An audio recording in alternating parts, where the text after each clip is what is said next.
The thing about airports during Christmas week is, yeah, they're basically war zones with twinkle lights.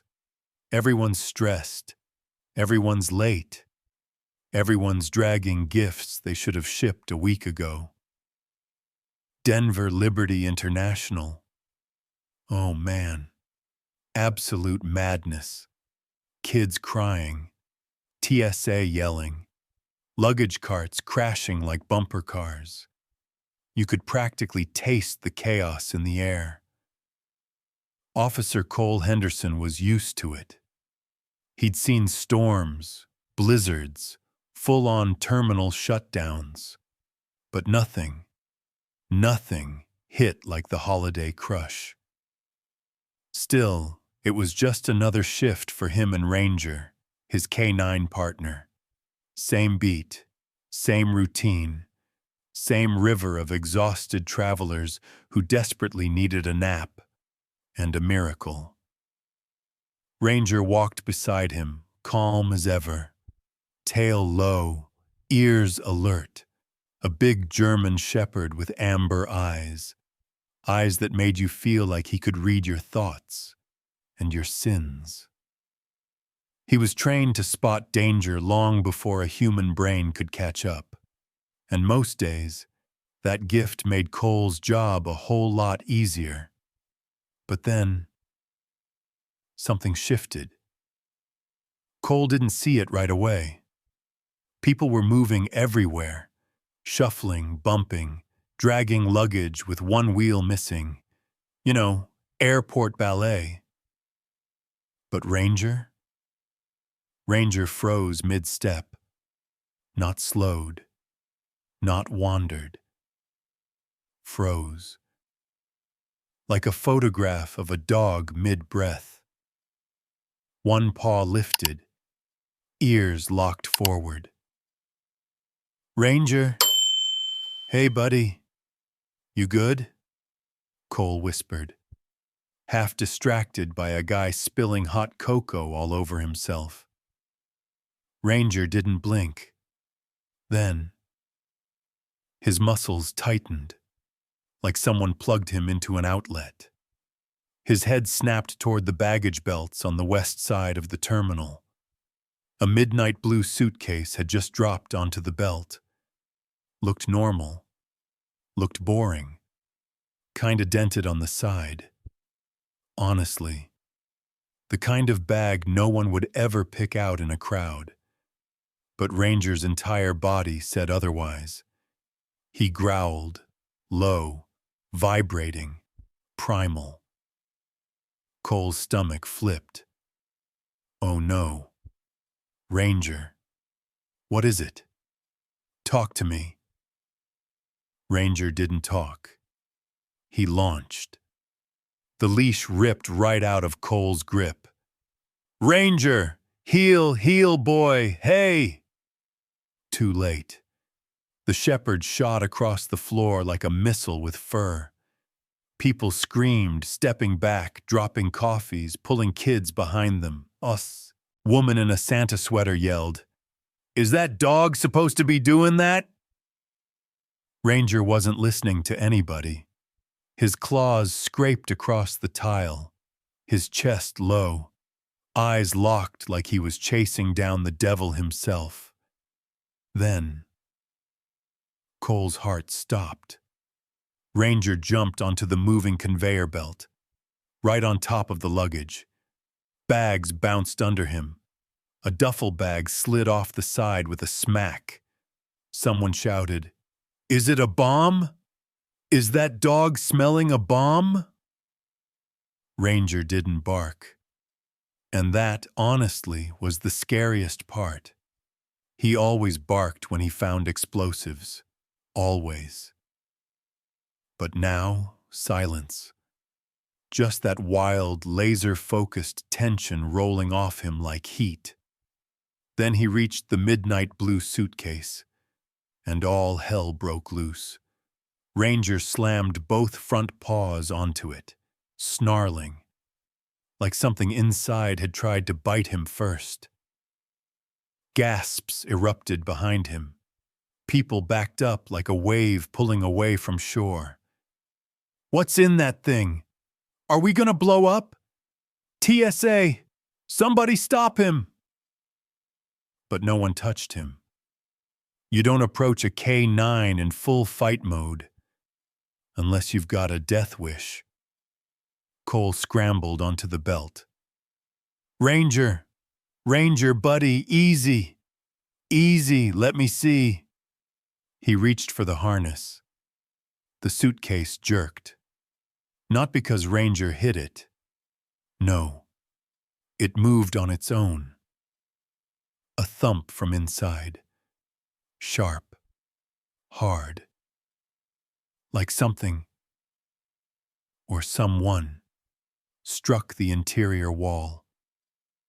Everyone went silent. Ranger barked once. Explosive. Desperate. The suitcase thumped again. Harder. "Oh God," someone whispered. The whole belt shuddered. Metal rattled like it was struggling under the weight of something, fighting inside. Cole's mind raced through the worst possibilities. Explosives? A biological container? A smuggled animal? Or something. No one had a name for yet. Ranger's hackles shot up. He stood guard, shaking not in fear, but like he was ready to take on a bomb with his bare teeth. Then, through the alarms, the screaming, the thunder of running feet, Cole heard a sound that froze his blood. A cry. Thin. Fragile. Barely a breath. Not human. Not mechanical. Not normal. A tiny, terrified whimper. Ranger's body jolted in recognition. Cole's heart cracked. "Something's alive in there," he whispered. And for one terrifying, electrifying moment, the whole world held its breath. For a second, just one tiny, shaky second, nobody moved. The alarms were still blaring, red lights flashing against the glass walls, people yelling. But right there, around that belt, it was like time just cracked, broke in half. You could feel it in your chest, like the air got sucked out of the terminal. And then the suitcase, that midnight blue one Ranger was losing his mind over, jumped. Not wiggled, not trembled. Jumped. Like a fist punched outward from inside. Someone screamed behind Cole. A woman clutched her toddler so tight the kid started crying. A man in a Broncos hoodie whispered, "Nope, nope, that's not normal. That's not normal at all." Cole felt something cold slide down his spine. You know that feeling when your instincts scream before your brain catches up? Yeah. That. Ranger barked. A sharp, panicked sound he never made unless something was actually dying. Not in danger. Not maybe bad. Dying. And right then, through the sirens, through the noise, it happened. A sound. Small. Weak. Barely there. But real. A thin little cry. More like a whimper. The kind of sound you'd hear from something that didn't have much strength left. Someone gasped, Is that a baby?" And man, that's when the chaos turned into something worse. Something primal. people lost it. "Oh my God, there's a child in there! Get security! Who would put a baby in a suitcase?" A woman fell to her knees, covering her face. A couple shoved each other, trying to get away. A TSA agent shouted into his radio like his life depended on it. Cole's pulse went crazy. The noise blurred together. His brain felt like it was underwater. Ranger growled again, low, shaking, terrified, like he knew exactly how bad this was. "Okay. Okay, buddy. Breathe," Cole muttered, even though he was the one who needed the reminder. The suitcase jerked a second time, a violent, desperate thump, and that little cry came again, longer this time, but thinner, like something was running out of air. Someone whispered, "Jesus, Jesus Christ." Ranger pressed his body against the suitcase, whining. Not the alert officer, "There's a threat" whine. No, the please help now" whine. Cole felt sweat sliding down his temple, even though it was freezing near the belt. His throat tightened, like someone was squeezing it shut. He crouched down slowly. "Ranger, what's inside? Tell me, boy, is it—" Ranger cut him off with a sound that broke something inside Cole. A soft, trembling whine. The crowd didn't wait for instructions anymore. People backed up so fast, the whole terminal looked like a human wave pulling away from a shore of nightmares. "Get the bomb squad! No time! There's a baby in there! Do something, please!" Cole raised both hands, trying to look in control, but he was shaking too hard to fool anyone. "Everybody back up! Back up! Move!" he yelled.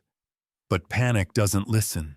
The suitcase slammed against the belt again, hard, so hard the luggage behind it slid backward, like it was afraid too. Cole whispered, "Oh God." Because now he heard it clearly. Not a bomb, not machinery, not some mechanical thud, but a cry. A real one. And something else. Something ragged. Like scratching. Like whatever was inside was trying to claw its way out before it ran out of time. Ranger barked, so loud the floor vibrated. He scratched at the suitcase, desperate, frantic, begging Cole to hurry. "Ranger, give me a second, just let me think," Cole stammered, his voice cracking in the middle. But Ranger wasn't having it. He shoved his nose under the handle, trying to flip the suitcase over. The luggage jerked again, harder, and Cole flinched backward. "Stop! Everyone stop moving!" a TSA officer screamed. "There's a life in there!" The terminal went silent. That horrifying, heavy silence. The kind that only shows up when the stakes get too real. Cole leaned in, his hand shaking as he pressed his palm to the top of the suitcase. It was warm. Warm like something alive was trapped inside. Warm like panic. Warm like suffering. And the way it trembled beneath his hand, like a heartbeat gone wrong, made his stomach drop. He whispered, "This thing, it's alive." Someone sobbed behind him. Someone else murmured, "Please, please, don't let it die." Ranger looked at Cole with eyes that said everything. fear, urgency, a plea. Cole nodded, barely breathing. Okay. Okay, boy. We'll get it out. I promise. But before he could move, the suitcase twitched one more time. This time not from the inside. This time, Ranger gently rested his head on top of it, like he was trying to calm whatever was inside. Like he was saying, "Hold on, I'm here." And that tiny little cry inside answered him, soft, shaky, barely alive. The kind of sound that freezes an entire airport. The kind that makes strangers cry. The kind that says, "Help me, please." Cole exhaled, long, broken.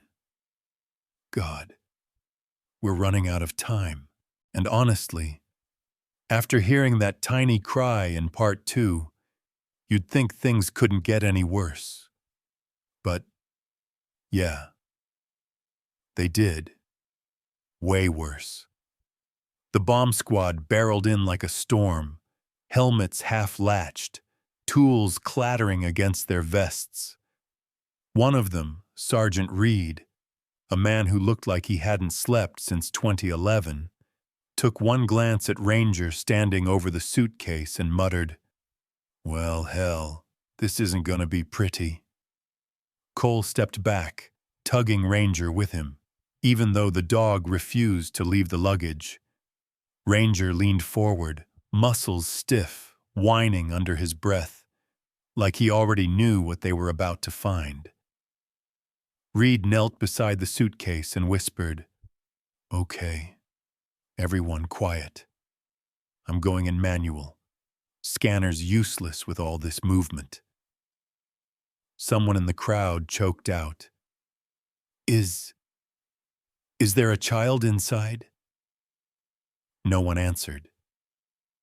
Nobody could. Reed slid a thin tool under the zipper. You could hear the tiny metal click echo across the belt like a gunshot. Another tech murmured, "Easy, easy. Don't jostle it. Whatever's in there is barely hanging on." Cole's heart hammered so loud, he could feel it in his ears. Then, the zipper twitched. Reed froze. Everyone froze. Even Ranger stopped breathing. "Okay," Reed whispered. "I'm opening it." He pulled, slow, painfully slow, unzipping only a few inches at first. A smell hit immediately. Sharp, chemical, wrong. Someone gagged behind Cole. Another whispered, "Oh my God, what is that? Bleach? Ammonia?" Reed covered his nose, kept going. 3 more inches. 4. The fabric loosened. And then, it happened. Reed yanked the zipper the final inch and flung the top back, and the entire world fell out from under everyone's feet. Inside the suitcase, curled like someone had folded him into a shape a body shouldn't bend into, was a tiny corgi puppy. Butterscotch. Or, at that moment, something that barely looked alive at all. His fur was soaked in a thick white powdery paste, smeared across his face, stuffed into the corners of his mouth, coating his paws. His sides rose and fell so shallow it didn't even look like breathing. His tongue hung limp. His ears were cold.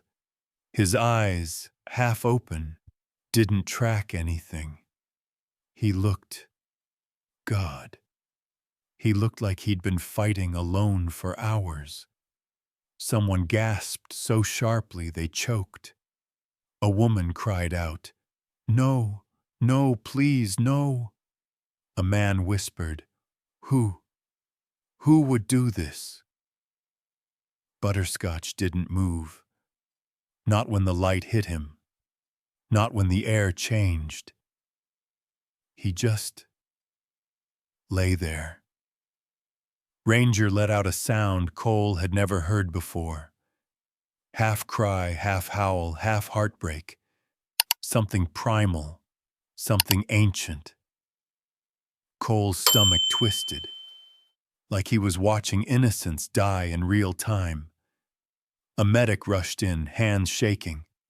"I need space! Move! Now!" Reed lifted the puppy with gloved hands. But the moment he touched him, the little body twitched.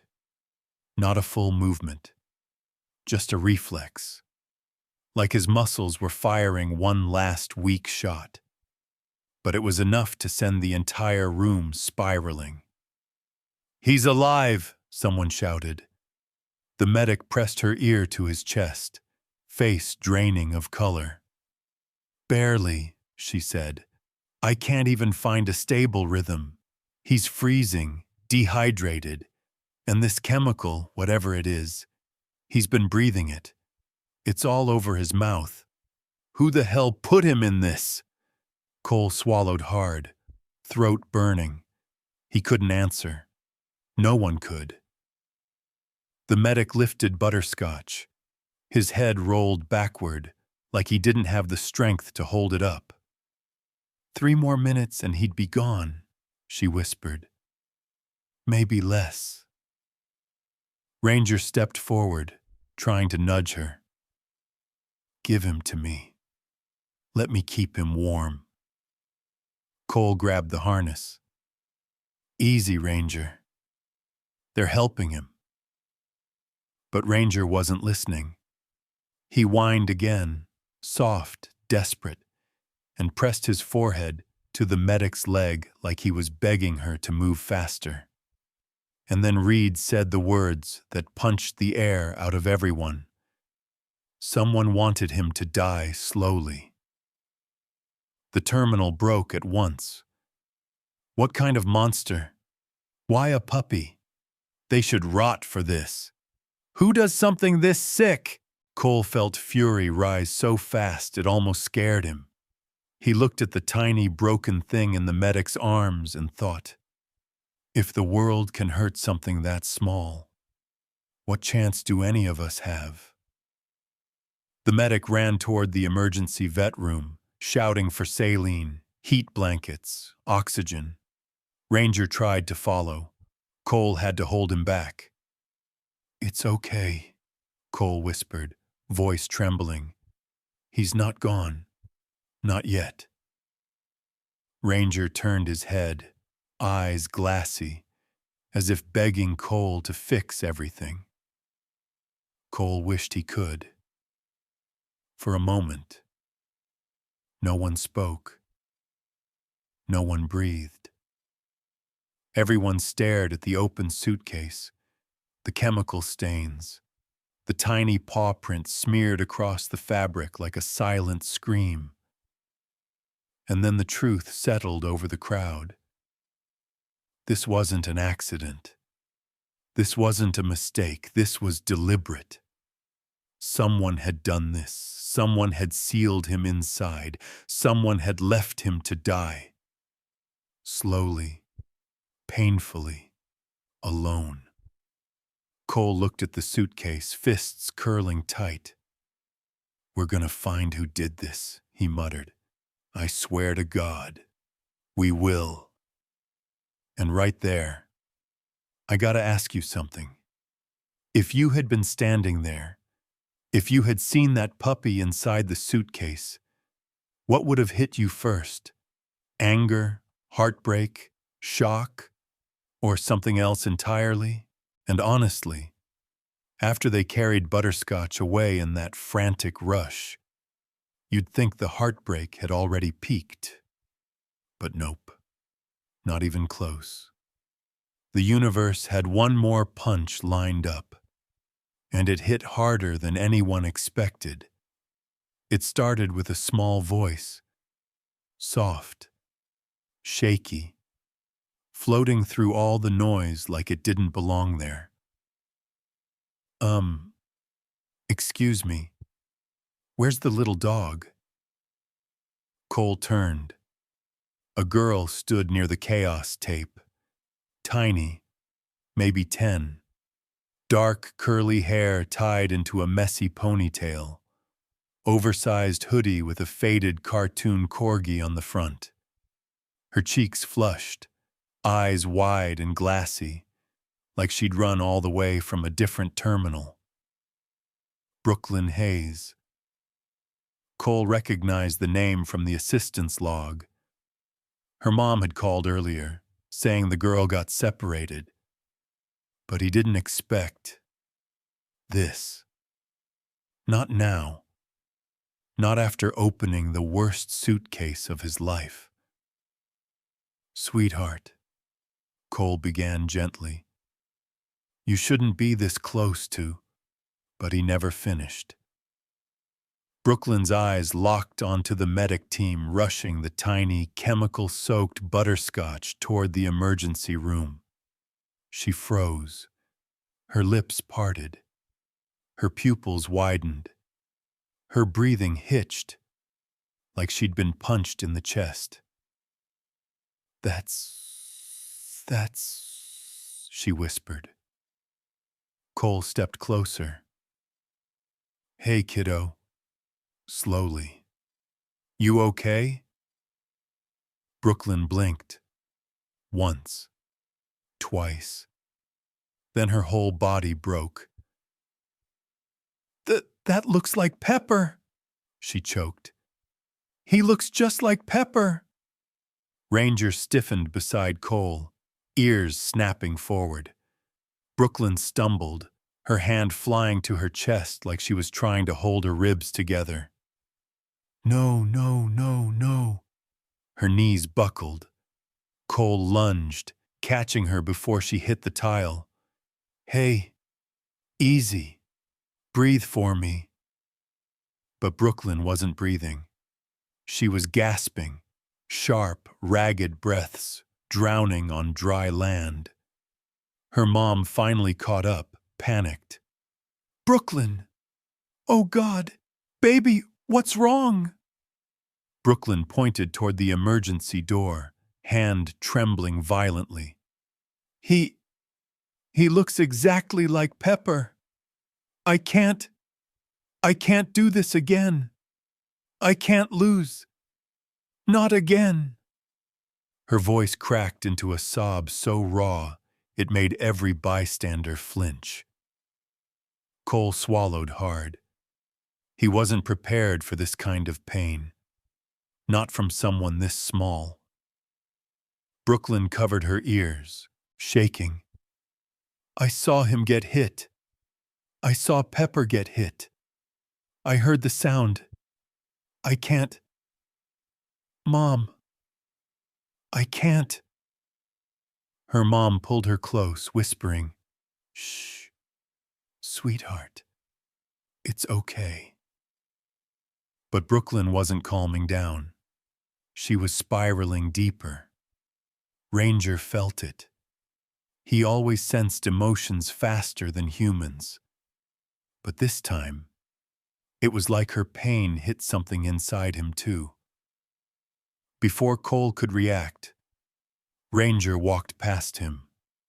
Not running, not jumping, just walking. Slow, intentional, like he'd been called. Brooklyn didn't see him. Her eyes were squeezed shut, small hands gripping her hoodie like she was holding herself together. Ranger stopped right in front of her, looked up, then, soft, gentle, he pressed his head against her leg. Brooklyn gasped. Her eyes flew open.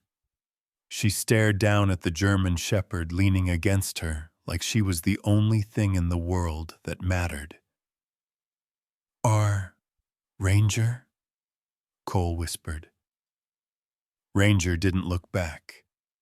He nudged her knee, sat down in front of her, and lifted one paw, resting it on her shoe. Like he was saying, "I'm here. You're okay. Breathe." Brooklyn's breath hitched, but softer now. Her shaking slowed. Her mom looked like she might cry out of sheer relief. He's helping me," Brooklyn whispered. Ranger leaned into her hands until her fingers uncurled and sank into his fur. Brooklyn dropped to her knees, slow, trembling, and wrapped her arms around Ranger's neck. And Ranger, he didn't move a muscle. Just let her hold on, his chest rising slow and steady, as if he was lending her his breath. Cole crouched beside them. "Hey, Brooklyn, you're safe, okay? Ranger's got you." Brooklyn sniffled. He feels like Pepper. Not the same, but like he knows." Cole looked at Ranger. The dog's eyes were soft, almost sad, like he'd found someone whose hurt matched his own. Brooklyn pressed her forehead into Ranger's fur. "Please, don't let him die. The little one. Please, don't let him die like Pepper." Ranger let out a low, rumbling sound and leaned into her harder, like a promise. And right then, everyone standing around them felt it. Something more than fear, more than grief, something deeper. A connection, forming at the exact place where two broken hearts touched. Cole exhaled softly, shaking his head. "Kid, he's not going to leave your side.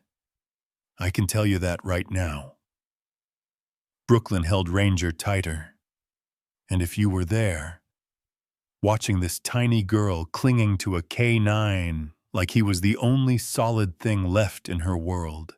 And the wild part is, right when Ranger was helping Brooklyn breathe again, the investigation team in the back room stumbled onto something so messed up, it made everyone's stomach turn.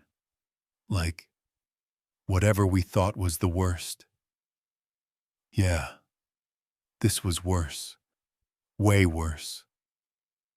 Cole barely had time to guide Brooklyn and her mom toward a quieter corner before Agent Torres radioed in, voice shaking in a way Cole had never heard before.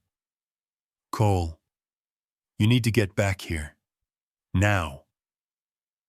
Cole froze. That tone, that wasn't a "we found something weird" tone. That was a "the world is more evil than you think" tone. Ranger's ears perked. He nudged Brooklyn once, as if checking she was okay, then trotted after Cole with that stiff, alert gait that only came when something big was about to go down. Cole pushed into the secured inspection room. What he saw made his jaw clench so hard his teeth ached. The midnight blue suitcase lay open on a metal table. Medics had already taken Butterscotch. The bottom lining was peeled back, completely removed. And underneath, a hidden compartment. Torres pointed at it with a gloved hand, like he didn't even want to touch the air around it. "This wasn't just smuggling," he said. "This is bio-trafficking, the high-end kind." Cole stepped closer. His chest tightened. Inside the false bottom were a syringe-style injector with a metallic sheen, 2 micro-vials of pale, glowing gel, a thumb-sized transmitter, blinking blue, and a small silver chip sealed in a sterile pouch. It looked like something that didn't belong in an airport or anywhere near humans. Cole blinked. Okay, what the hell is all that? Torres exhaled, rubbing his forehead. It's a data set, but not digital, biological. Sorry, run that by me again? Torres pointed at the chip. That's not a tracking chip. It's a biocode carrier. These guys store encrypted genetic formulas inside organic tissue because it's untraceable through digital scans. Cole stared. His skin crawled. You're telling me someone used a puppy as a flash drive? Torres swallowed hard. Not someone. A network. And the surgical cut? It's fresh. Whoever implanted it didn't even give that little guy a chance to heal. Ranger growled, deep, rumbling, furious, like he understood every word. Torres shook his head, disgusted. This isn't drug smuggling. This is biotech theft. Millions of dollars, maybe more. And they stuffed it inside a living puppy like it was a trash bag that breathes. Cole felt fire rise behind his ribs. They carved into him. Alive? Torres nodded. No anesthesia, no proper tools, just enough to get the chip under the skin, just enough to keep him alive for transport. Cole punched the table, hard. The metal rattled.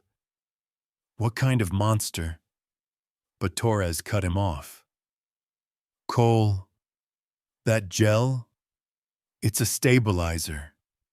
It slows metabolism, keeps the host alive longer in low oxygen environments.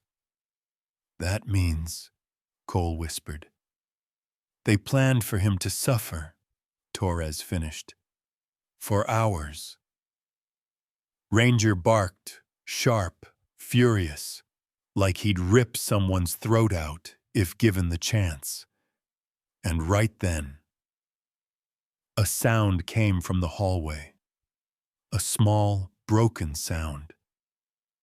Brooklyn. She'd followed them. Cole didn't notice until she stepped into the doorway. Trembling, little hands balled into fists. Her mom rushed behind her. Brooklyn, no, sweetheart, you shouldn't see this. But it was too late. Brooklyn stared at the false bottom compartment, the injector, the chemical vials, the blood smear near the zipper, and the realization hit her like a freight train. Her face crumpled. They hurt him, she whispered. They hurt him on purpose. Cole stepped toward her. Brooklyn, hey, maybe step back, okay? You don't need to. But she shook her head, tears pouring down her cheeks. No, her voice cracked. They used him. They used him like he was nothing, like Pepper, like everything that's small and kind and can't fight back. She covered her mouth, sobbing. Then she looked up, eyes blazing with something too intense for a kid her age. Why? She screamed, her whole body shaking. Why would anyone do this to something that only knows how to love? The question hit the room like a punch. Even Torres looked away. Ranger moved first. He walked straight to Brooklyn, slow, deliberate, like he understood she wasn't breaking this time. She was burning. He nudged her hand. She gripped his fur, like he was the only thing keeping her upright. Cole crouched beside them. "Hey, kiddo, I know you're angry, and you should be. What happened was evil, actual evil." Brooklyn wiped her cheeks. "Are you going to catch them? All of them? Not just the one with the suitcase, the ones who did that?" Cole looked at Torres. Torres nodded. "We're not stopping," Cole said.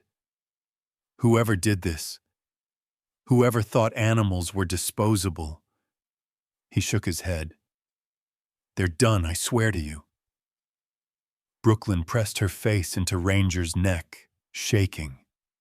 Ranger wrapped his body around her. Protective, warm, steady, like a living shield against a world that had hurt her too many times. Cole watched them and felt something shift.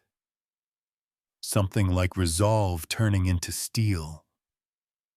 This wasn't just a case anymore. It was personal. For all of them. And honestly, after everything they found inside that cursed suitcase, the chip, the gel, the cut under Butterscotch's skin, you'd think the airport had reached its emotional limit. But nope, not even close. Because the moment they wheeled that tiny corgi away, something unbelievable started happening in the terminal. It began with a hush, not fear, not panic. Something else, something heavier and strangely warm. People who had been screaming minutes earlier were now staring at Ranger like they had never seen a dog before, like he wasn't even a dog, but something bigger, something that shifted the entire room's heartbeat.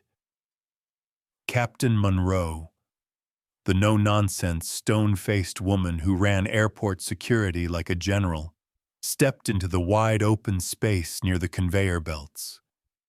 Her uniform was dusty, hair half falling out of its bun. She looked like she'd aged 5 years in 30 minutes. She cleared her throat. Once. Loud. Echoing. "Everyone, eyes up." The crowd stopped moving. Hundreds of people. Maybe more. Ranger sat beside Cole, tail still, ears slightly pulled back. Not nervous, just confused. Captain Monroe pointed at him. "This dog," she said, voice shaking but strong, "did what no scanner, no tech, no officer, no protocol could do today." Her eyes swept the room. "He found life." The silence broke, like a tide collapsing. People gasped. Someone whispered, "Oh my God." A kid tugged on his mom's coat. "That dog saved a baby dog?" Captain Monroe kept going. No machine caught the signs. Not one. But Ranger. She swallowed hard. He reacted before any of us had a clue. He refused to step away. He protected that suitcase like the life inside it belonged to him. 700 people, maybe more, all watching, all listening. Then she said it. "The truth is, we didn't save Butterscotch. Ranger did." The crowd erupted, clapping, cheering, crying. The entire terminal shook with it. Some lifted phones to record. Others pressed hands to their hearts. A woman openly sobbed into her red scarf. It wasn't polite applause, not performative.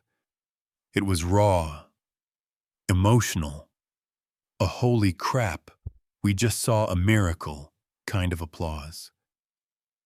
Ranger flinched, startled, ears folding back, tail sinking low in a shy, nervous wag. Like he didn't understand why hundreds of strangers were cheering because he'd simply done what his heart told him to do. Cole knelt beside him, rubbing his neck. "You're okay, buddy. They're clapping for you." Ranger blinked up, those deep amber eyes still confused, still humble. Brooklyn stepped forward. Her mom tried to hold her back. "Honey, stay close. Don't overwhelm yourself." But Brooklyn gently pulled free, walked straight toward Ranger. The applause dimmed, like the crowd instinctively knew this moment wasn't theirs. It was hers. Brooklyn knelt in front of Ranger, still sniffling, still fragile, like she could shatter with one wrong breath. Ranger leaned toward her, instinctively. He always knew who needed him most. Brooklyn placed both hands on the sides of his neck, fingers sinking into his fur. Her lip trembled. "You saved him," she whispered. "You saved the little one." Ranger exhaled softly, almost like a sigh. Then Brooklyn added, voice breaking, "You saved me too." The entire terminal went silent again. Not scared, not tense, just moved. People watched a 10-year-old girl press her forehead to a dog's collar, like he was the only anchor in a world that had shaken her too hard. Cole felt something sharp in his throat, blinking fast, trying to keep it together. Captain Monroe tilted her head away just long enough to wipe under one eye. Brooklyn kept whispering, "Thank you, thank you, thank you," like each word was sewn from grief and stitched back with hope. Ranger nudged her chest, gentle, careful, a promise. Someone murmured, "That's not just a dog, that's a hero." Another added, "No, that's an angel." Cole placed a hand on Ranger's back. "We're proud of you, boy. More than you'll ever know." Ranger leaned into Brooklyn, like he belonged to her already. The applause rose again, slower this time. A standing ovation, not just for bravery, but for compassion, for instinct, for a heart that saw what machines couldn't. And the wildest part? Ranger didn't look proud, didn't puff his chest, didn't act like a celebrity dog who knew he'd gone viral. He just stayed close to the girl who had lost too much and found something again through him. And honestly, watching that moment felt like watching the world pull itself back together, just a little, because one dog refused to look away from a suitcase everyone else ignored. And honestly, after that entire terminal turned into a standing ovation for Ranger, you'd think the universe would give everyone a break. Just 5 minutes of peace, but yeah, no, not even close.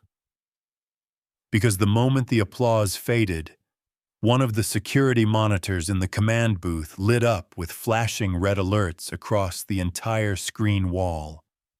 A voice cracked through the radio. "Officer Henderson, Captain Monroe, suspect confirmed. Mara Voss just breached a restricted stairwell. She's heading toward the North Terminal underground loading bay. Cole whipped around so fast he nearly tripped over a luggage cart. Are you kidding me? Now? Monroe didn't hesitate. Move! Move now! Ranger was already sprinting, before Cole even turned, like the moment he heard that name. Mara Voss. Something inside him clicked, like fate whispered, "Hey, buddy." Round 2. Cole chased after him, heart hammering like he was the one being hunted. They tore through a staff-only hallway. Cold concrete, old humming fluorescent lights. The kind of place that felt creepy on normal days. Today, it felt like the walls were holding their breath. "Ranger!" Cole shouted, breath ragged. "Slow down, buddy! Wait for me!" But Ranger didn't slow.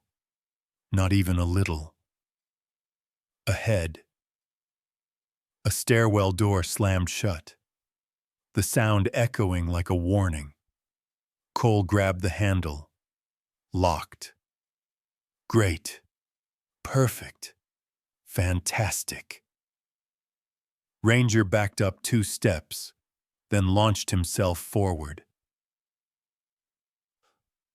The door flew inward like it weighed nothing. "Okay," Cole panted. "That works too." They descended into the underground loading bay, a massive concrete cavern beneath the terminal. Dim, flickering lights, echoes stretching forever. Trucks parked crooked, pallets stacked like abandoned towers. The kind of place where shadows look like people and every noise sounds like danger. And there, cutting through the steel beams, a black hoodie. Long braids swinging, footsteps slapping hard against the cold floor. Mara Voss. Ranger growled. A deep, low warning that bounced off the pillars. Cole pointed. "There! Ranger, go!" Ranger shot forward like lightning. Mara spun back, eyes wild, seeing that blur of fur charging at her like a missile. "No, no, get away!" She swerved around crates. Ranger followed, never missing a beat. Cole sprinted after them, adrenaline burning through his muscles. "Mara, stop! Don't make this worse!" But Mara wasn't listening. She dug into her backpack, metal flashing. Cole's breath caught. "Oh, hell no, don't you dare!" She pulled out a small black device, rectangular, blinking, an object Cole hoped he'd never see. The biochip purge trigger. If she activated it, everything Butterscotch endured, the implant, the chemicals, the agony, would be for nothing. "Mara, drop it!" Cole yelled. But she didn't drop it. She ran harder. Ranger barked, furious. Mara skidded behind a cargo truck, turned too sharply, and the device slipped from her hand, clattering across the concrete, spinning toward a drain grate. She dove for it. Ranger dove faster. He slammed into her shoulder, full force, knocking her sideways. Mara hit the floor, sliding. "Ah!" she screamed, scrambling, and then she pulled out a knife. Not big, but sharp, shiny, pointed straight at Ranger. Cole's heart plummeted. "Ranger, back!" But Ranger didn't back up. Not an inch. He bared his teeth, a low, dangerous growl, protecting the only evidence that might save that puppy's life. Mara swung, wild, panicked, vicious. Ranger dodged, barely, the blade slicing the air inches from his throat. "Oh my God, Ranger!" Cole shouted, voice cracking. The second swing came closer. Too close. Cole reached for his gun but couldn't risk a shot. Ranger was moving too fast. Mara too erratic. "Stop!" he shouted. "Drop the knife!" But Mara screamed back, voice ripping from her chest. "You don't understand. If I get caught, they'll kill me." Her hand trembled, but she lifted the blade again, and Ranger made a choice. Time 600 mims.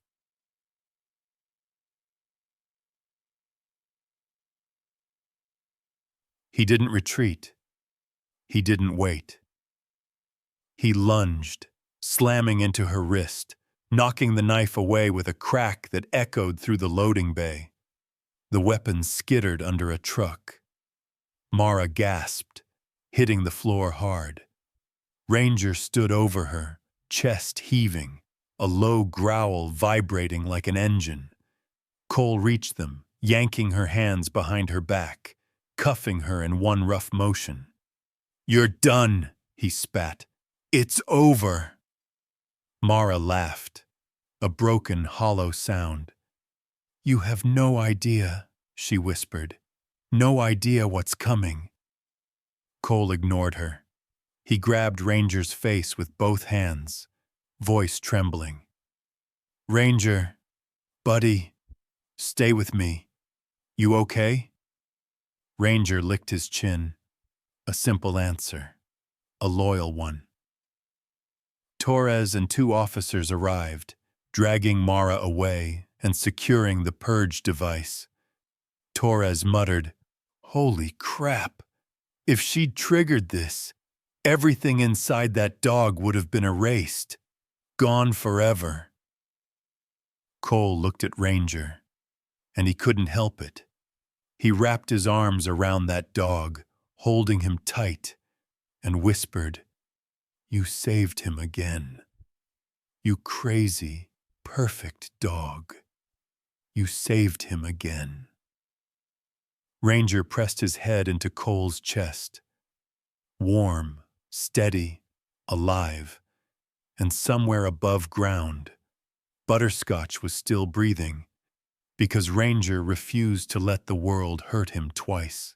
And honestly, after that insane chase in the loading bay, the knife, the yelling, the whole, "Oh God, the dog almost died" moment, you'd think things would calm down, just for a second. But the universe said, nope. Because the moment Cole radioed in that Ranger was safe, something else happened. A scream. Small, high-pitched, terrified. "Cole, where's Ranger?" Brooklyn, charging down the hallway like a tiny hurricane. Tears already streaking down her face. Her mom sprinting behind her, barely keeping up. She didn't care about rules, or tape, or danger. She only cared that someone told her Ranger was almost stabbed. Cole barely turned before she threw herself into Ranger, wrapping her whole body around him. "Ranger, Ranger, oh my God, don't ever do that again," she cried, words tumbling over themselves. She buried her face in his fur, sobbing so hard her shoulders shook, like she'd been holding her breath for an hour. Ranger didn't move at first, just stood there, letting her hold him, letting her break, letting her breathe. Then, slowly, he lowered his head and pressed his nose right against her forehead. A soft, careful, intentional touch, like he was saying, "I'm here. You're safe. I won't let anything hurt you." Brooklyn froze, then melted, body collapsing into him like he was the only steady thing left in the world. I thought you were hurt, she sobbed. I thought you were gone like Pepper. I can't lose. Her voice cracked so sharply it hurt to hear. Ranger nudged her cheek, licking away a tear, almost impatiently, like he was saying, "Hey, I'm fine. I'm right here." Cole felt his throat tighten. Ranger wasn't trained for this. This wasn't obedience. This was something else. Brooklyn cupped Ranger's cheeks, whispering, "Don't leave me. Please. I can't do another goodbye." Ranger let out a low rumble. Not a growl, not a whine. Something protective. Something almost human. Cole knelt beside them. "Hey, kiddo. He's not going anywhere, okay? He's tougher than he looks." Brooklyn sniffled. "But they tried to hurt him." "I know," Cole said softly. "But he's safe now, because he fought back, and because he knew he had someone waiting for him." Brooklyn blinked. "Me?" Cole smiled. "Yeah, you." Ranger placed one paw, just one, on her shoe, like he was confirming it himself. Brooklyn's mom reached them breathless. "Sweetheart, don't run off like that. You scared me half to—" She stopped when she saw Ranger leaning into Brooklyn, like he'd already chosen her. Before Cole could speak, a medic rushed into the hall. "Officer Henderson, the little corgi, he's awake. Barely, but awake." Brooklyn gasped, loud, echoing. "Butterscotch?" The medic nodded. "He keeps making this tiny noise like he's looking for something." Brooklyn didn't hesitate. "Take me to him!" Ranger barked, sharp, excited, like he understood every word. They followed the medic into the emergency veterinary room. Machines beeped softly. Heat lamps buzzed. Nurses whispered in low, serious voices. And there, on a small metal table, Butterscotch lay wrapped in blankets, his tiny chest rising and falling in fragile little breaths. He looked so small, so breakable, so close to the edge. When Brooklyn stepped inside, Butterscotch's ear twitched, just barely, like a leaf moving in wind. "Hey, buddy," Brooklyn whispered. "It's me." Butterscotch let out a faint little sound, a soft, airy whine, like he was calling out to her. Cole blinked. "He recognizes her." The medic nodded. "He hasn't reacted to anything else. But the minute he heard her voice in the hallway earlier, his vitals jumped." Brooklyn stepped closer.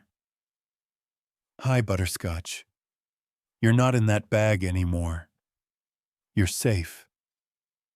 The pup tried, really tried, to lift his head toward her. He couldn't. So Ranger stepped forward and nudged the table with his nose, gentle, encouraging. Butterscotch made another noise, weak, tiny, but real. Brooklyn reached out, hand shaking. "Can I touch him?" The medic nodded. "Go ahead. Slow and gentle."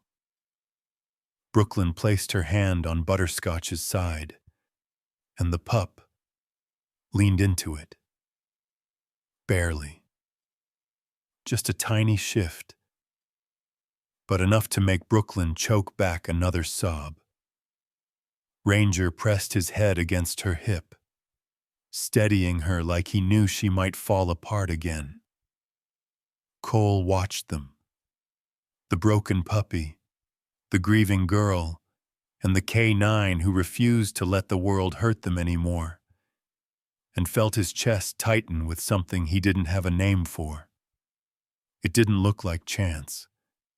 It didn't look like coincidence. It looked like three souls who'd been shattered, finally finding the pieces they'd been missing. And honestly, if you were standing there in that quiet room, watching Butterscotch lift his tiny paw toward Brooklyn and Ranger, wouldn't you feel something shift inside you too? And honestly, after watching Brooklyn's voice somehow pull Butterscotch back from whatever edge he'd been slipping toward, you'd think that was the emotional peak. But no, not even close. Because the next few minutes? Yeah, those were the kind that make a whole room forget how to breathe. It started small, a twitch, barely anything. So slight, one of the nurses thought she imagined it. Butterscotch's tiny back paw jerked. Just once. Brooklyn gasped. Did he move? The medic leaned in. Yeah, he did. Hold on. Don't crowd him. Ranger shifted beside Brooklyn, ears pitched forward, tail stiff, silent, but listening with his whole soul to that fragile little heartbeat on the table. Then, Butterscotch's ear flicked. Just a tiny flutter. Hey, buddy, Brooklyn whispered. I'm right here. I'm not going anywhere. And that's when it happened. Slowly, painfully slowly.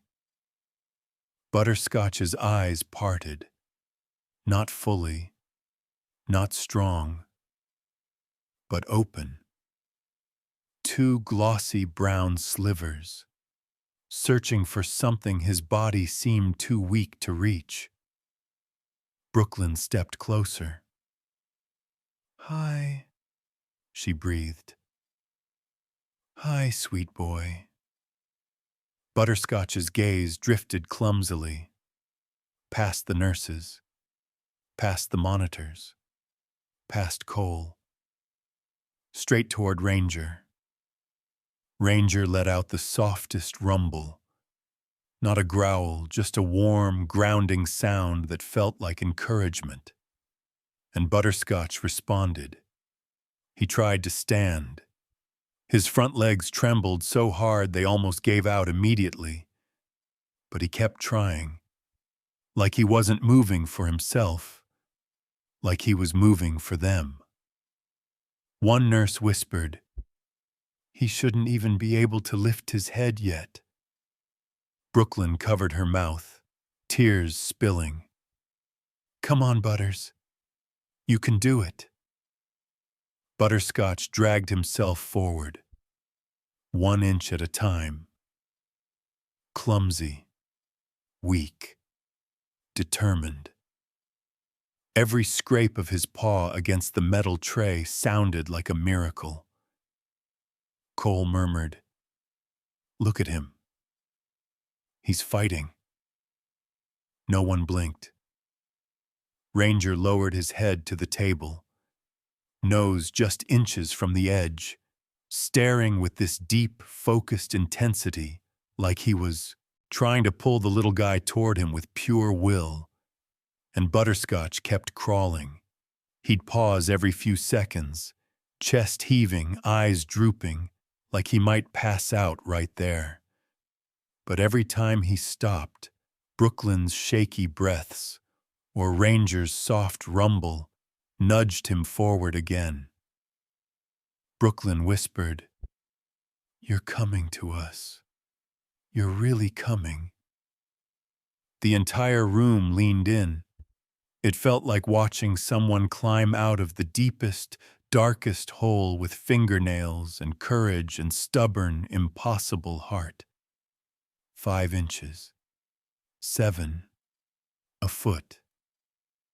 Butterscotch reached the edge of the tray. He lifted one trembling paw, missed, tried again, and hooked it over the side. Brooklyn gasped through her tears. Cole whispered, "Come on, kid. Almost there." Butterscotch pulled and pulled and slid clumsily off the tray into the soft blanket Ranger nudged beneath him. Everyone reached out like they wanted to catch him, but Ranger was already there. He stepped forward, lowering himself slowly, like he was afraid to breathe wrong. Butterscotch dragged his limp little body across the blanket until his head bumped against Ranger's front leg. He rested there. Tiny breaths, soft whimpers, eyes closing. Not from fear, but relief, like he'd spent every last drop of strength just to reach the one place he felt safe. Ranger bent down and touched his nose to the top of Butterscotch's head. A blessing, a welcome home, a promise. The room broke. A nurse burst into tears. Another covered her mouth. Cole turned away, blinking hard. Even a security guard sniffed quietly. Brooklyn didn't hold back. She cried. Not from panic now, but something softer, warmer. Hope. Pure, fragile hope. She knelt beside Ranger, stroking Butterscotch's side. "You made it," she whispered. "You came back. You're so brave. Oh my gosh. You're so brave." Butterscotch didn't move, but his tiny paw twitched against Ranger's fur. Like a thank you. Like a don't leave. Brooklyn let out a shaky breath. And then she smiled. A real smile. Small. Crooked. Fragile. But real. Her mom whispered, "That's the first time she smiled since Pepper." Cole heard it. Ranger probably felt it. And the whole room understood the weight of that moment. Because Butterscotch hadn't just crawled to Ranger. He'd crawled back to life. He'd crawled back to her. To all of them. Ranger curled himself slightly around the puppy, forming a barrier between him and every terrible thing the world had thrown at him. And in that quiet little room, with machines softly beeping, with nurses wiping their eyes, with Brooklyn's hand resting on both dogs, it felt like something broken was finally stitching itself back together. Not perfectly, not instantly, but enough to breathe again, enough to believe again, enough to smile. And honestly, after watching Butterscotch crawl onto Ranger's leg like he was climbing into the safest place on earth, you'd think that moment would stay inside that tiny medical room forever. But nope. The world found out. And once it did, everything changed. It started with one photo. Just one. A nurse snapped it on her phone. Ranger lying on the floor like a shield, Butterscotch curled against his leg, Brooklyn leaning on Ranger's shoulder with tear tracks still on her cheeks. But a tiny, hopeful smile finally blooming there. She didn't even post it publicly, just sent it to her sister. But her sister worked at a Denver news station, and her sister posted it. And the internet, did what the internet does. The photo exploded. Within an hour, it hit Facebook groups like "Dogs are better than humans" and "Faith in humanity restored." 3 hours later, Twitter, 500,000 likes. By morning, everywhere. News anchors were crying on live TV talking about the little miracle pup who crawled back to the K9 who saved him. Cole walked into the K9 station the next day and froze in the doorway because the entrance looked like a flower shop got hit by a confetti cannon. Bouquets stacked to the windows. Teddy bears wearing tiny K9 vests. Crayon drawings taped everywhere. "Ranger is my hero. Save all the puppies. Brooklyn plus butterscotch equals friends forever." Cole rubbed his temple. Did we get robbed by kindness? Officer Jamie poked her head out from behind a wall of envelopes. "If by robbed you mean buried alive in mail, yeah, pretty much." Captain Monroe walked by carrying a box overflowing with letters. Someone had sent Ranger a Christmas ham. Cole blinked. "Why?" Monroe muttered, "Because, quote, heroes need protein." Ranger sniffed the ham approvingly until Cole nudged him away before he decided to unwrap it himself. But the biggest shock? The TV. Every station, every channel, every time slot.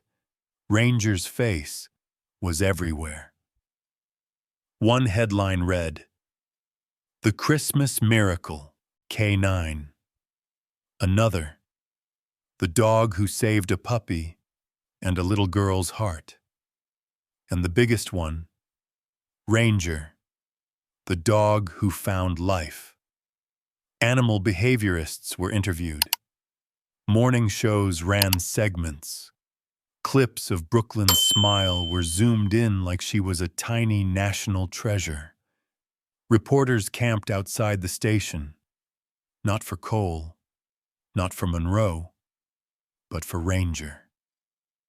Just Ranger. Cole had never seen anything like it.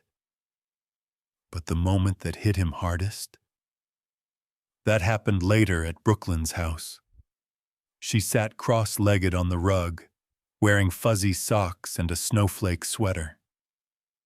Ranger lay stretched beside her, head on her lap like he'd always belonged there.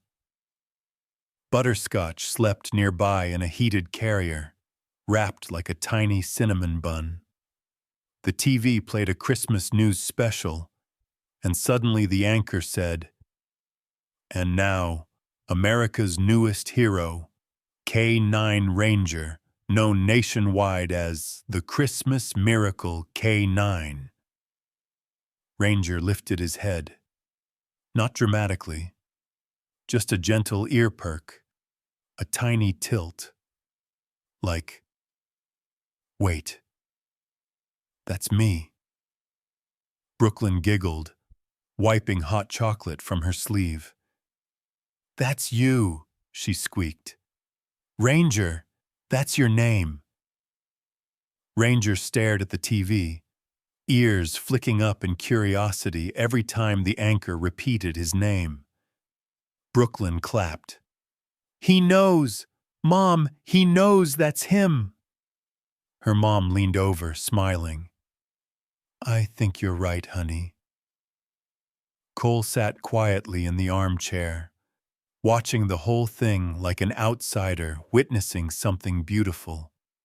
And he felt something warm crawl up his throat. Pride, relief, gratitude. This dog, this humble, goofy miracle of a dog, had changed everything. Not just for Butterscotch, not just for Brooklyn, but for people across the entire country who needed a little hope in a messy world. Brooklyn scratched behind Ranger's ear, whispering, "You saved us. You saved everybody." Ranger rested his head on her knee, like that was enough, like being her hero was bigger than all the headlines in the world. Meanwhile, the national spotlight just kept growing. A woman from Ohio mailed a hand-knitted Ranger doll. A Marine from Texas sent a custom bronze K9 badge. A school in Oregon started a Be Brave Like Ranger project. Someone even created a scholarship fund in Brooklyn's name. It was unreal. And through all of it, Cole kept thinking one thing. Ranger didn't do any of this for fame. He didn't even understand fame. He just followed his heart, straight into danger. Because that's who he was. A hero in fur, a guardian, and maybe a miracle.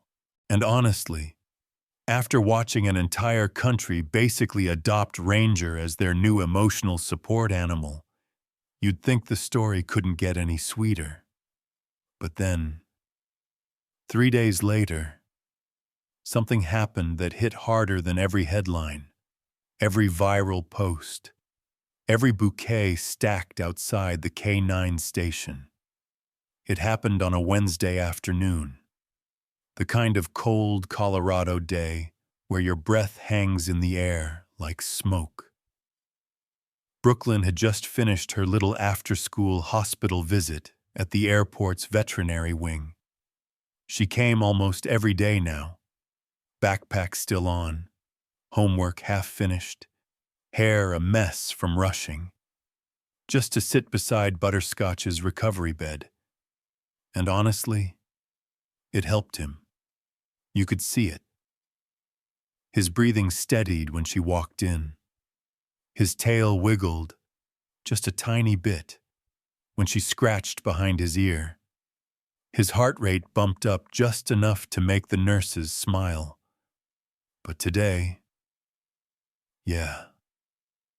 today was different.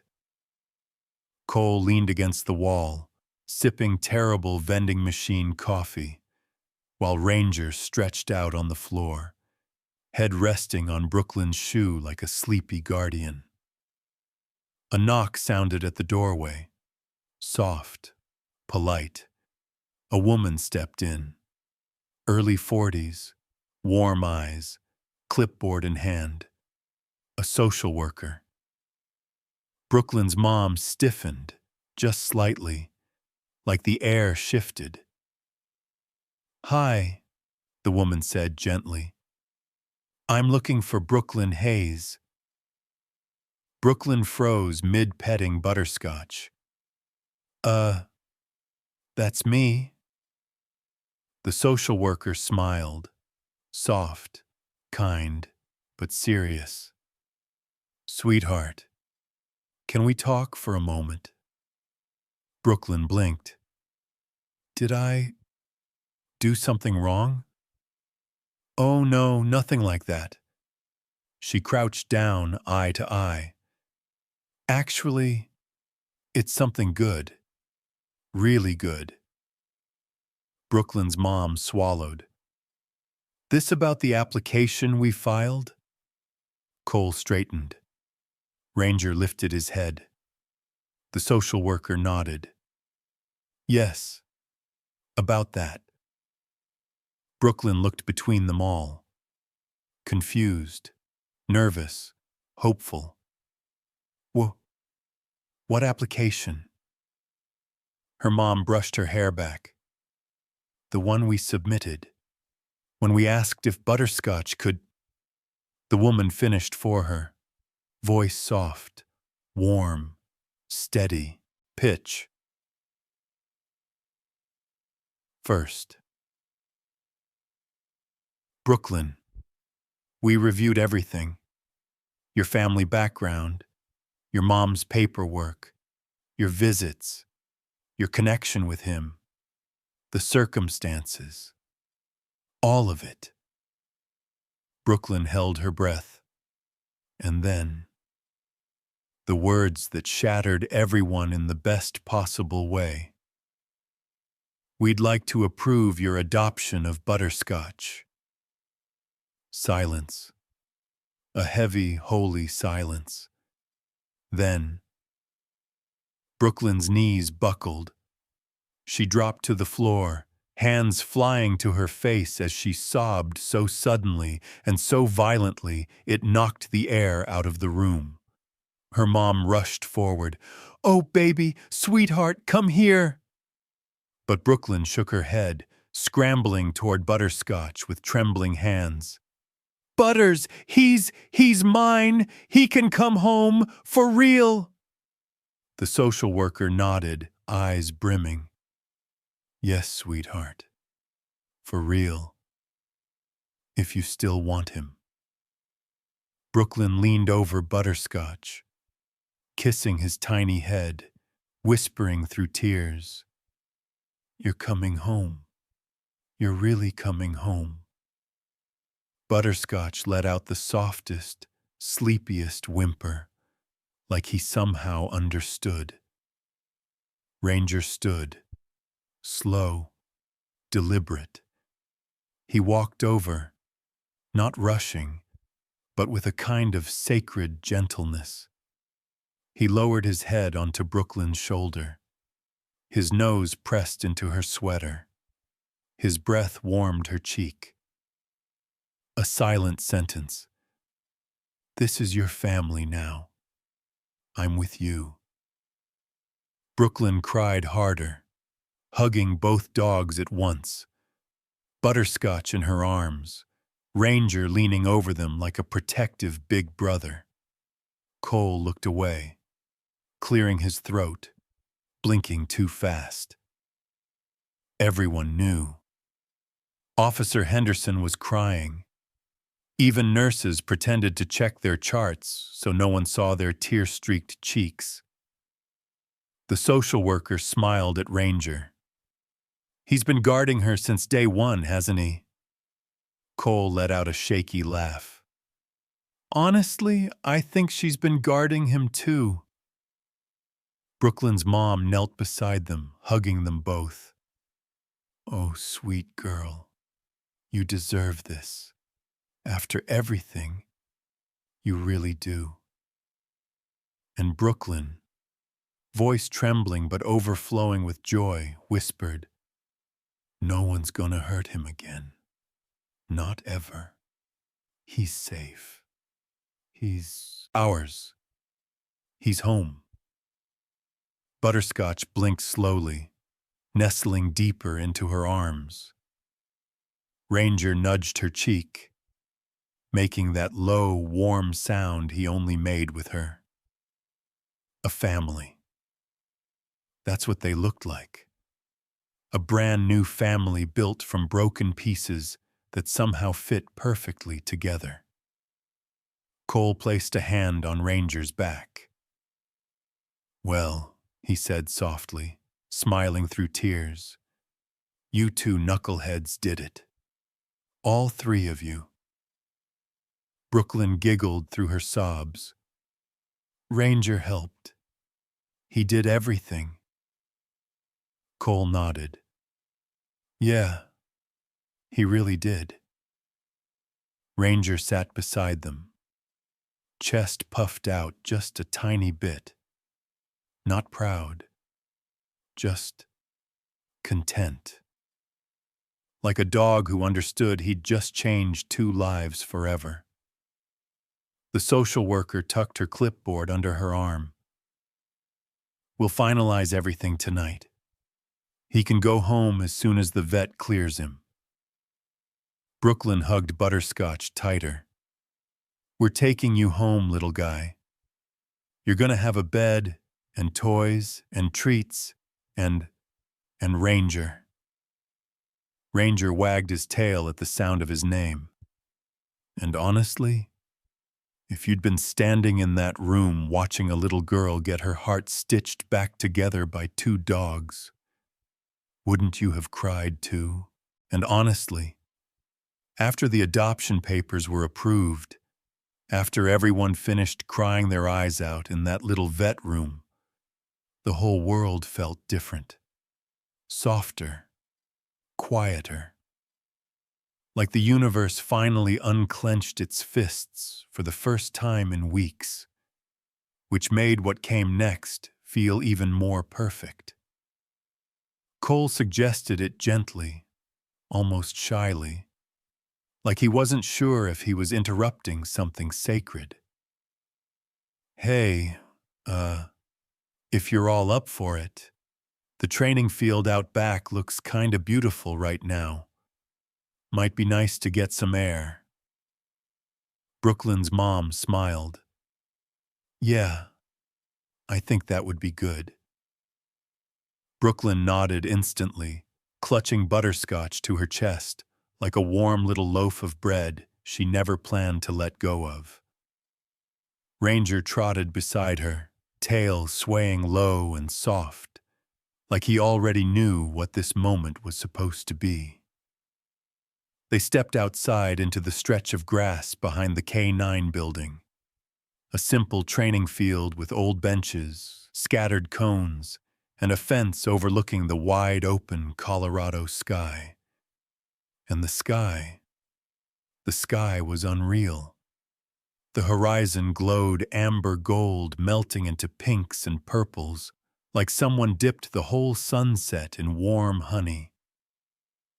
Whoa, Brooklyn whispered. It looks like a painting. Cole smiled. Yeah, this is why I say sunsets out here feel like forgiveness. Brooklyn didn't fully understand it, but somehow, she kinda did. She knelt in the middle of the field, butterscotch tucked gently in her arms. Ranger circled once, checking the perimeter, then lay down beside her, a massive, loyal shadow. Ranger stretched his big body along her right side, like a living shield. Butterscotch curled on her left, warm, tiny, head resting against her arm. And Brooklyn, for the first time in a very, very long time, just breathed. No panic, no flashbacks, no memories stabbing through her chest. Just grass beneath her, warm light on her face, the steady weight of Ranger at her side, and the soft, sleepy wiggles from the puppy pressed into her ribs. Her mom watched from a distance, tears she didn't bother hiding. Cole stood beside her, hands in pockets, in that quiet, respectful, don't break the moment stance. Ranger shifted closer, so close Brooklyn could feel each breath he let out against her shoulder. Then slowly, he rested his head across her ribs, half covering Butterscotch too, like he wanted both of them under the same protection. Brooklyn giggled softly. Ranger, you're squishing us. Ranger huffed, absolutely unbothered. Butterscotch grunted, a tiny, sleepy little sound, and tucked his nose deeper into Ranger's chest. They looked like mismatched puzzle pieces that somehow fit perfectly.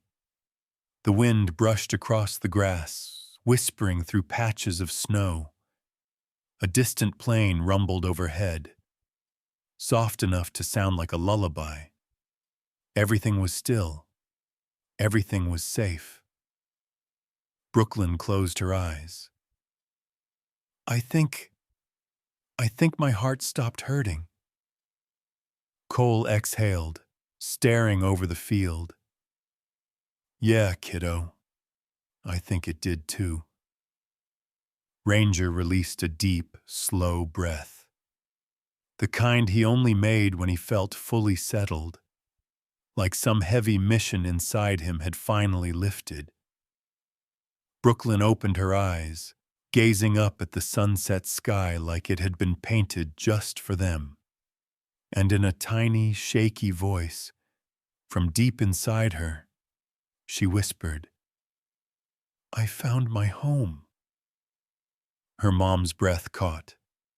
Cole turned away, pretending to study a traffic cone so nobody noticed his eyes.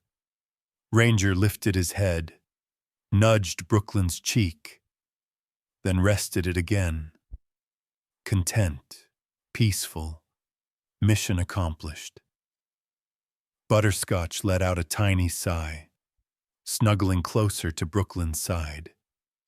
Heartbeat steady, breathing smooth, body finally safe. For a long time, nobody spoke. No one needed to. The sky shifted colors. The temperature dipped. The grass swayed. And in the middle of that quiet winter field, a new family sat pressed together like they'd always belonged that way. Brooklyn traced her fingers through Ranger's fur. "Thank you for not leaving me." Ranger answered with a soft thump of his tail. She turned to Butterscotch, brushing his tiny ear. "You're going home with me now, okay? I promise. You're never gonna be alone again." Butterscotch made a content little snort. Her mom whispered behind them, This is everything she needed." Cole nodded. "Yeah, and Ranger, too."